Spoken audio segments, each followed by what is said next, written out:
प्रिय दर्शकों, नमस्कार।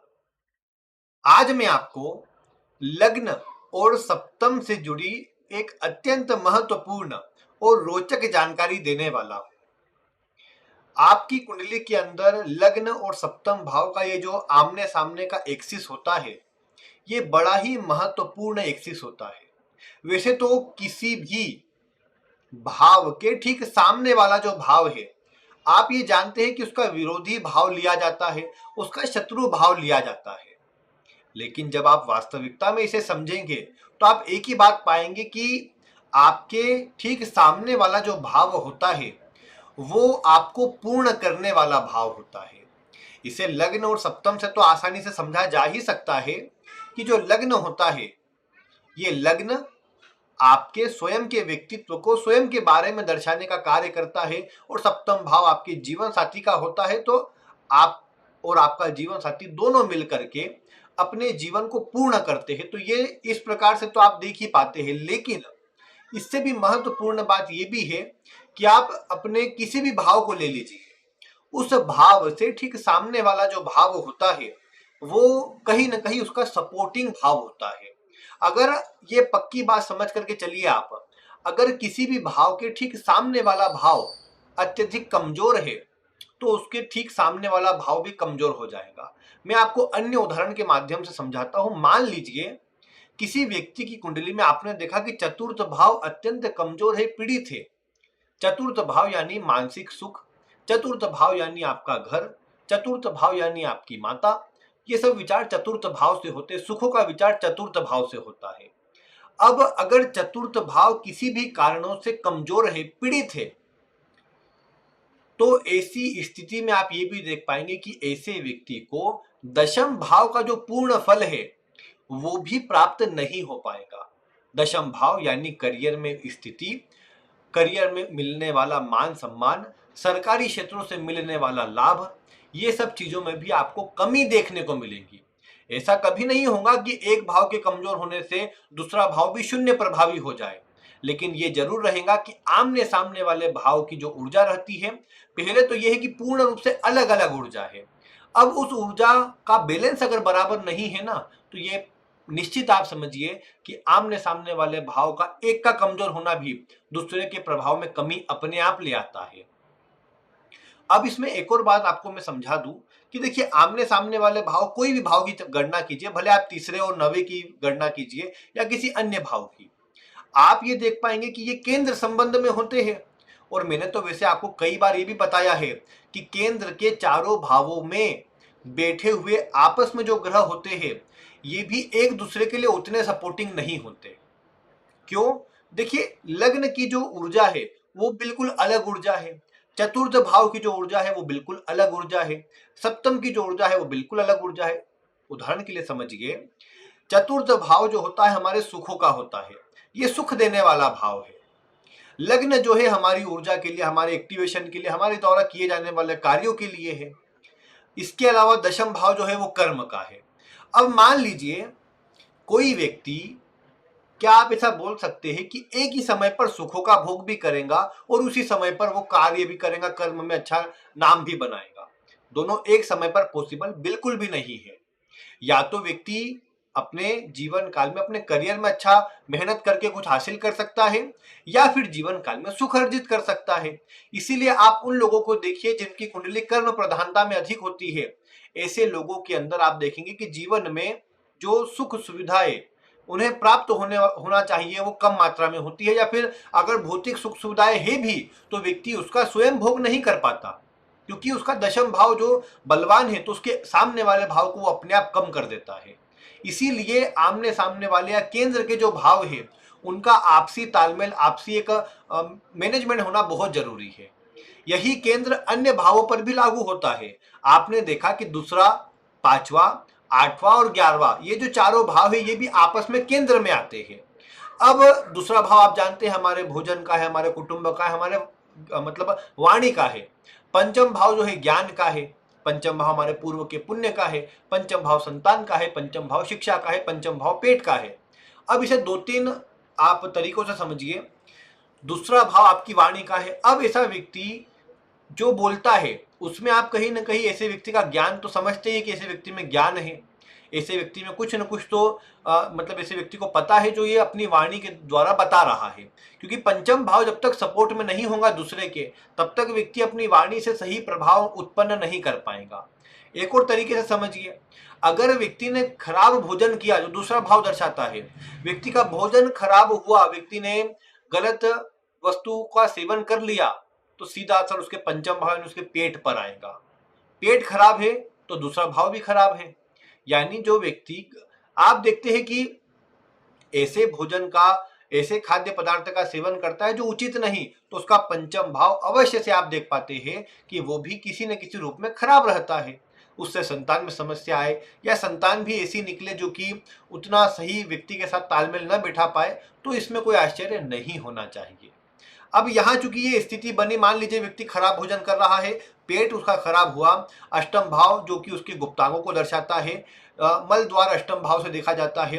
अष्टम भाव से ही आप जानते हैं कि जो बीमारियां हैं जो क्रोनिक रूप ले लेती है वो अष्टम भाव से देखा जाता है। अगर व्यक्ति ने इसी प्रवृत्ति को जारी रखा तो उसे कुछ क्रोनिक बीमारियां हो सकती है जो गंभीर समस्याएं जन्म ले ले और व्यक्ति को परेशान भी कर सकती है। तो यानी एक आपने साइकिल देखी है, 11वां भाव भी इसमें अलग नहीं है। 11वां भाव भी आपके लिए, आप ये सोचते हैं कि चलो ये तो लाभ का भाव, ये क्या खराब करेगा, लेकिन आप इसमें विचार कीजिए कि जब इसे इस भाव के रूप में आप इसे समझते हैं तो इसे खराब क्यों कहा गया। उसमें ही विचार कीजिए कि ये भाव 12वें से 12वां है, छठे से छठा है, यानी ये भाव में ही एक ऐसी ऊर्जा है जो कि नेगेटिव भाव के, छठे और 12वें दोनों भाव के प्रभाव को सम्मिलित किया हुआ है। इसीलिए इस भाव को खराब कहा जाता है। और जब भी आप देखते हैं कि जब व्यक्ति खराब भोजन ही कर रहा है तो अपने आप उसका सीधा इफेक्ट उसके पेट पर, उसके सोचने विचारधारा पर, उसके मतलब आप स्वास्थ्य पर देखेंगे, और 11वां भाव यानी उसके धन पर, उसके लाभ पर भी देखेंगे कि जहां व्यक्ति ने एक काम खराब किया उससे बाकी साइकिल खराब हुई और व्यक्ति के जीवन में परेशानियां बढ़ गई। तो ये छोटे से काम होते हैं लेकिन सारी चीजों पर असर डालते हैं। यही आप अन्य चीजों पर विचार कर सकते हैं कि आपने देखा कि यदि लग्न में आपके, आप देखते हैं कि कोई ग्रह बैठा हुआ है, मान लीजिए लग्न में गुरु जैसा ग्रह बैठा हुआ है। अब गुरु जैसा ग्रह जो है वो एक भारी, एक ऊर्जावान ग्रह है। एक गुरु का जो ईगो है वो सबसे अलग है, सबसे ज्यादा है।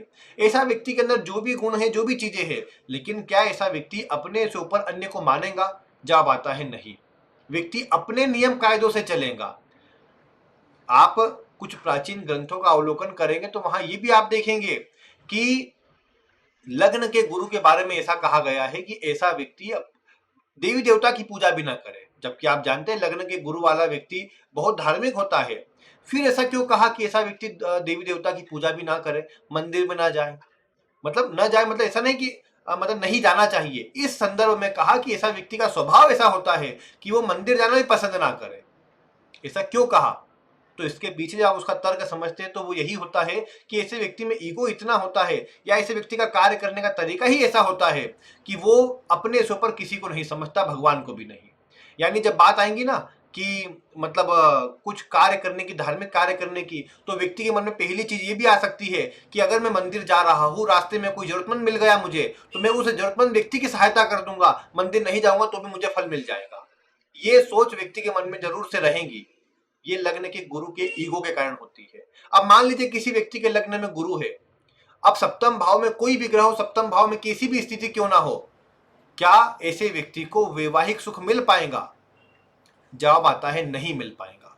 क्यों नहीं मिल पाएगा? क्योंकि सप्तम भाव में जीवन साथी किसी प्रकार का भी मिल जाए, सपोर्ट करने वाला मिले, नहीं करने वाला मिले, कैसा भी मिले, लेकिन ये बात तो रहेंगी ना कि गुरु के कारण व्यक्ति सामने वाले की सुनेगा तो नहीं। और जब सामने वाले की सुनेगा नहीं तो तालमेल कैसे बैठेगा? ये बिल्कुल आप सोच सकते हैं कि गुरु के लग्न में होने से विवाह के लिए तो बढ़िया कहा गया, क्योंकि गुरु की दृष्टि अच्छी होती है। सातवीं पूर्ण दृष्टि जब सप्तम भाव पर होती है तो व्यक्ति मतलब उसमें आप देख पाते हैं कि विवाह को बचा लेता है, विवाह को खराब नहीं होने देता। लेकिन क्या विवाह का वास्तविक सुख उसे मिलता है? तो जवाब आता है नहीं, बिल्कुल भी नहीं मिलता। क्योंकि जो स्थिति है यहाँ पर सप्तम भाव की, वो तो गुरु के प्रभाव लग्न में होने से ही कमजोर हो जाती है। इसी प्रकार अन्य ग्रहों को आप यहाँ पर ले आइए, आप देखते हैं कि यही आप सप्तम भाव पर भी लागू कर सकते हैं। ऐसा ना सोचे कि लग्न में है तो ही प्रभावित है, कि सप्तम में होगा तो आपके अंदर भी इन बातों का गुण होगा, लेकिन सबसे अधिक इन बातों का गुण आपके जीवन साथी में होगा। मान लीजिए यही गुरु सप्तम भाव में है, व्यक्ति के लग्न को देख रहे हैं तो व्यक्ति को सही दिशा से सही प्रकार से आगे बढ़ाने का काम कर रहे हैं, लेकिन जो जीवन साथी मिलता है क्या वो किसी की सुनने वाला होगा? जब आता है नहीं।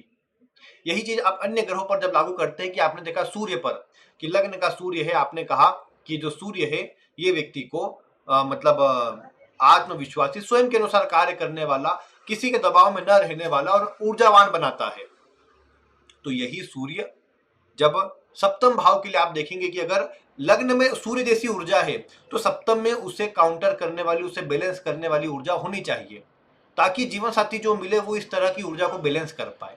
जैसे मान लीजिए लग्न में सूर्य है तुला राशि का, तो क्या होगा कि सप्तम भाव में आ जाएंगी मेष राशि। अब मेष राशि है तो अपने आप वो मंगल की ऊर्जा वहां पर है, तो मंगल की ऊर्जा क्या करेंगी कि लग्न में स्थित तुला के सूर्य के सप्तम में मंगल की ऊर्जा उस ऊर्जा को बैलेंस कर लेंगी।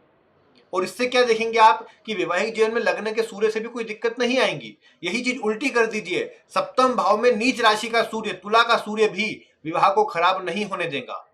कब? जब लग्न में भी आप देखते समान ऊर्जा है, लग्न में मेष राशि तो आई गई, अब सप्तम में भी तुला राशि में सूर्य होने पर यह खराब बिल्कुल भी नहीं है। वैसे भी आप जानते हैं कि पंचम का स्वामी आपके पूर्व के पुण्य को दर्शाता है, और ये सप्तम में बैठा हुआ है तो जीवन साथी से आपको आपके पूर्व के द्वारा जो पुण्य अर्जित किए हैं उनका ही फल मिलने वाला है। तो इसी स्थिति में इसे खराब तो नहीं कहा जाएगा। तो इसीलिए ये समझ करके चलिए कि सप्तम भाव में स्थित ये सूर्य भी पॉजिटिव प्रभाव देने की स्थिति में रहता है। ठीक है, व्यक्ति को अगर वो थोड़ा अभिमानी बनाए, थोड़ा अपने अनुसार काम करने वाला बनाए, स्वतंत्र विचारधारा वाला बनाए, लग्न में होने पर अधिक, सप्तम में होने पर जीवन साथी पर अधिक, लेकिन फिर भी व्यक्ति अपनी स्थिति को समझ बूझ कर कार्य कर पाएगा अगर आमने सामने ऊर्जा बैलेंस हो तो। नहीं तो आपने देखा कि मान लीजिए लग्न में सूर्य है या लग्न में शनि है, सप्तम में सूर्य है, तो आपने देखा कि लग्न का शनि क्या करेगा, व्यक्ति की ऊर्जा को कम रखेगा। व्यक्ति थोड़ा नेगेटिव सोच रहा है, थोड़ा धीरे धीरे काम कर रहा है, लापरवाही है, कार्य को टालने की प्रवृत्ति है, आलस आदि सभी शनि के प्रभाव से। सप्तम में सूर्य होने से ठीक उल्टा है, जीवन साथी में इसका विपरीत प्रभाव है। जीवन साथी जो है उसका स्वभाव ऊर्जावान है, स्वतंत्र विचारधारा वाला है, किसी के अंडर में रहने वाला नहीं है। लग्न का शनि वाला चाहता है कि कोई गाइड कर दे तो मैं काम कर लूं थोड़ा अच्छे से। सप्तम का सूर्य वाला जीवन साथी ये इतना विचार नहीं करेगा, वो उसके अंदर ऊर्जा होगी, वो गलत तो गलत, मुझे ही काम करना है, मुझे किसी के भरोसे बैठने की जरूरत नहीं है, ये विचार हो जाएगा। तो ये बात जो है दोनों की विपरीत वाली, ये यहाँ पर आपके लग्न और सप्तम की ऊर्जा को दर्शाती है। अब एक भी ऊर्जा विपरीत होगी या खराब होगी, बैलेंस नहीं होगा तो प्रॉब्लम आ जाती है। लग्न में स्थित 2 3 4 ग्रह, मतलब 3 4 ग्रह लग्न में है, सप्तम में कोई नहीं है, या सप्तम में एक कोई ग्रह बैठा है उसकी भी एनर्जी उतनी नहीं है, तो आप ये बात पक्की समझिए कि विवाह हो जाए, कुछ भी हो जाए, ऐसा व्यक्ति सेल्फ सेंटर्ड है, अपने आप में रहने वाला है, दूसरों से इससे को कोई मतलब नहीं है। जीवन साथी आ गया है ठीक है, लेकिन विशेष सात विशेष लगाओ उतनी स्थिति में नहीं आ पाएगा। यही चीज उल्टी भी हो, यानी सप्तम भाव में भी अधिक ग्रह हो, लग्न में कोई ग्रह नहीं हो, तो भी ये समझ करके चलिए कि जो जीवन साथी मिलेगा वो अपने बारे में सोचने वाला, अपने आप में रहने वाला मिल सकता है। ऐसे में ये ऊर्जा आपको उतनी पसंद आए या ना आए ये आपके ऊपर है, लेकिन आपको मिलना उसी प्रकार का है, क्योंकि आपकी लग्न और सप्तम जो भी है वो आपके कहीं ना कहीं जीवन को दर्शाने का काम ही ऐसे करता है। ये अन्य भावों के लिए भी पूर्ण रूप से लागू होता है कि आपने देखा किसी एक भाव में ऊर्जा वाला ग्रह उसके ठीक सामने वाले भाव में उतनी ऊर्जा नहीं है, तो आप देखेंगे सामने वाला भाव अपने आप कमजोर हो जाएगा बिना किसी अन्य ग्रह के, नकारात्मक ग्रह के प्रभाव में आए। यही तो चीज होती है कि क्यों कहा था कि शुभ ग्रह का प्रभाव अच्छा होता है, कि शुभ ग्रह उस भाव की ऊर्जा को भी अच्छा करते हैं और सामने वाले भाव की ऊर्जा को भी बनाए रखते हैं। क्योंकि शुभ ग्रह की ऊर्जा से क्या होगा कि जैसे मान लीजिए लग्न में कोई शुभ ग्रह बैठे हुए हैं, अच्छे मजबूत होकर के, गुरु है, शुक्र है, बुध है या फिर चंद्रमा है, इनमें से कोई भी ग्रह लग्न में है, 1 है, 2 है, 2 से अधिक है, 3 है, जो भी है लग्न में आपने देखा ये सब बैठे हुए हैं। अब आप ये देख पाएंगे कि जब ये सारे ग्रह बैठे हुए लग्न में, तो ये ग्रह क्या करेंगे, शुभ ग्रह मतलब लग्न में है, तो ये ग्रह क्या करेंगे कि व्यक्ति के जीवन में ये ऊर्जा प्रदान करेंगे व्यक्ति को, कि व्यक्ति एक पॉजिटिव ऊर्जा के साथ में काम कर सके, सभी को साथ लेकर काम कर सके, सभी के लिए सोच कर काम कर सके। यही सप्तम में अगर आ गया तो फिर इसका प्रभाव जीवन साथी में देखने को मिलेगा। अगर इसका उल्टा होता है कि एक तरफ शुभ ग्रह एक तरफ पापक ग्रह है, तो ये पक्की बात समझिए कि वो एनर्जी मैच नहीं कर पाएंगी, वो अन्य संबंधों में भी हो सकती है। आपने देखा कि आपके लग्न में स्थित है, आपके दूसरे भाव में स्थित है मंगल, अष्टम भाव में आपने देखा कि स्थित है चंद्रमा। अब ससुराल कैसा भी मिल जाए, कुछ भी मिल जाए, दूसरे भाव का मंगल क्या करेगा, आपको कुटुंब, आपका जो घर परिवार, उसके प्रति जिम्मेदार बनाएगा। सप्तम उसके ठीक सामने चंद्रमा विराजित है, सौम्य ऊर्जा वाला है, तो जो आपको कम से कम मैं कहूँ कि ससुराल मिलेगा वो उस प्रकार की ऊर्जा वाला नहीं मिल पाएगा, वो आपको कमजोर परिणाम वाला मिलेगा, क्योंकि चंद्रमा जैसा ग्रह, चंचल प्रभाव वाला ग्रह है और अष्टम में कमजोर होने वाला ग्रह है। तो ऐसी स्थिति के अंदर पूरा उल्टा प्रभाव, यानी ऐसी स्थिति में क्या देखने को मिलता है कि जहां विवाह किया वहां की स्थिति भी कोई बहुत उतनी उत्तम नहीं थी, बस विवाह कर लिया, ये बात यहाँ पर देखने को मिल सकती है। तो मतलब ऊर्जा का बैलेंस जिस भी भाव में नहीं होगा वहां आपको परेशानी उसके आमने सामने दोनों भावों में नजर आएगी, क्योंकि एक भाव का बहुत बलवान हो जाना भी खराब है और दूसरे का बहुत कमजोर हो जाना भी खराब है। ऐसी स्थिति में यही होता है कि दोनों भाव का बैलेंस आप बनाने की कोशिश करें। अगर आपके पास पंचम भाव की शिक्षा है, ज्ञान है, बुद्धि है, उसके ठीक सामने वाला भाव लाभ भाव ज्ञान का, अपने लाभ प्राप्ति का, इच्छा पूर्ति का होता है। आपने ये देखा कि पंचम भाव में जो ग्रह बैठे हुए हैं ये इस प्रकार के ग्रह हैं कि जो कि आपको अच्छा ज्ञान अर्जित करने के लिए प्रेरित कर रहे हैं, लेकिन लाभ भाव के जो ग्रह हैं वो उस प्रकार की एनर्जी को मैच नहीं कर पा रहे। तो आप देखेंगे आप अपने ज्ञान का उपयोग लाभ अर्जित करने में तो बिल्कुल भी नहीं कर पाएंगे। आप ये देख पाएंगे कि आपको जो लाभ मिलना चाहिए वो पूर्ण रूप से नहीं मिल पाएगा, या जो अपने ज्ञान से आप अपना लाभ अर्जित कर पाने वाली स्थिति होनी चाहिए वो नहीं कर पाएंगे। या इसका उल्टा हो कि आपने देखा पंचम भाव के अंदर जो ग्रह बैठे हुए हैं या जिन ग्रहों की दृष्टि आदि का जो भी प्रभाव है वो सौम्य ऊर्जा है या चंचल ऊर्जा है, जैसे चंद्रमा बैठा हुआ है या चंद्रमा की राशि है, तो आप बहुत अधिक सोच रहे हैं, कल्पना कर रहे हैं। लेकिन इसके ठीक सामने लाभ भाव के अंदर आपने देखा कि वहां पापक ग्रहों की ऊर्जा है, तो आपका जो विचार है चंचलता आदि किसी प्रकार की भी हो, आपके मन में जो विचार है वो अधिक से अधिक धन कमाने का है, और वो चंचलता आपको रोकेंगी, आपको परेशान करेंगी, अलग अलग विचारों में लेकर के आएंगी। लेकिन वो जो लाभ भाव के ग्रह है उनका एक ही मोटिव हो जाएगा कि आप छोड़ो पंचम भाव को, पंचम भाव से जुड़ी चीजों को ध्यान मत दो, इतना कुछ सीखने पर, ज्ञान अर्जित करने पर आप ध्यान मत दो, आप चलो लाभ अर्जित करने के लिए। इसीलिए तो कई बार कहा जाता है कि पंचम का राहु होता है तो शिक्षा में रुकावटें आती है। क्यों आती है? क्योंकि ये राहु आपका फोकस जो है पंचम से हटा करके, पंचम को पीड़ित करके ये राहु फोकस जाता है लाभ भाव पर, और आपका विचार जो रहता है वो यही रहता है कि अधिक से अधिक लाभ कमा लूं, अच्छा धन कमा लूं, यही आपका विचार बन जाता है। तो इसीलिए आपको क्या देखना है कि आपकी कुंडली में लग्न सप्तम का मैंने विचार बताया आपको मुख्य रूप से, तो कि कौन से ग्रह लग्न में है, कौन से ग्रह सप्तम में है, क्या उनकी एनर्जी एक जैसी है। एक तरफ सूर्य है तो क्या दूसरी तरफ मंगल है उसकी एनर्जी को काउंटर करने वाला, उल्टा ना हो, मतलब एक तरफ मंगल है एक तरफ शनि है, पूरा विरोधाभास हो जाएगा और ये परेशानी वाला होता है। इसी कारण से ऐसे ही योग के कारण कई बार परेशानी आती है वैवाहिक जीवन के अंदर। राहु केतु को उल्टा ना समझिए, जरूर आप समझते हैं कि मतलब केतु जो है पूर्ण रूप से शुभ ग्रह है और ये खराब प्रभाव बिल्कुल भी नहीं देगा या एकदम सौम्य प्रभाव देगा, तो वैसा नहीं है। देखिए आमने सामने दोनों हमेशा रहते हैं और दोनों का जो प्रभाव है, भले कार्य करने का तरीका बिल्कुल भिन्न हो, लेकिन उसके बाद भी ये ना समझिए कि राहु आपको भौतिकता दे रहा है तो केतु आपको वैराग्य ही देगा। केतु का कार्य करने का तरीका थोड़ा भिन्न है, आपको वस्तुएं दिलाता है लेकिन बहुत त्याग के बाद, एकाएक आकस्मिक रूप से जल्दी नहीं दिलाता राहु जैसा, वो त्याग के बाद दिलाता है आपको, भाई इतना ही अंतर है। बाकी तो वो भी पापक ग्रह है इसलिए उनकी एनर्जी फिर भी बैलेंस रूप में रहती है। हाँ, ये दोनों ग्रह फिर भी अपने आप में अस्थिर ग्रह है छाया ग्रह होने के कारण, इसीलिए जिस भी भाव में होते हैं, जिन दो एक्सिस में राहु केतु होते हैं, वहां आप देख पाते हैं कि ये दोनों ग्रह आपको कभी भी एक जैसा प्रभाव नहीं देते, उथल पुथल मची रहती है। लग्न में राहु सप्तम में केतु, सप्तम में केतु मतलब लग्न में केतु सप्तम में राहु, ऐसा अगर प्रभाव देखेंगे आप तो इनमें देखेंगे कि लग्न और सप्तम की ऊर्जा डिसबैलेंस रहेंगी, एक जैसी कंटिन्यू ऊर्जा नहीं रहेंगी। व्यक्ति का स्वभाव, व्यक्ति के कार्य करने का तरीका, व्यक्ति का जीवन बिल्कुल उथल पुथल से मतलब बना हुआ रहेगा, वैवाहिक जीवन भी इसी प्रकार का रहेगा, व्यापार भी इसी प्रकार का रहेगा। तो ये चीजें आपको मैच करनी चाहिए, आप कुंडली मैच कर देख सकते हैं। तो ये जो कुछ मैंने आपको बातें बताई है इन्हें आप मिलाइए। सामान्य सी बातें हैं कि आमने सामने ग्रहों की ऊर्जा किस प्रकार की, इस पर ध्यान दीजिए और क्या प्रभाव निकलता है वो आप बताइए। और कोई प्रश्न हो तो वीडियो में कमेंट करें ताकि मैं आगे आपको जब रविवार को लाइव कार्यक्रम में उपस्थित रहूं तो आपको उत्तर दे सकूं। बाकी आज की वीडियो में इतना ही। वीडियो देखने के लिए आपका बहुत बहुत धन्यवाद।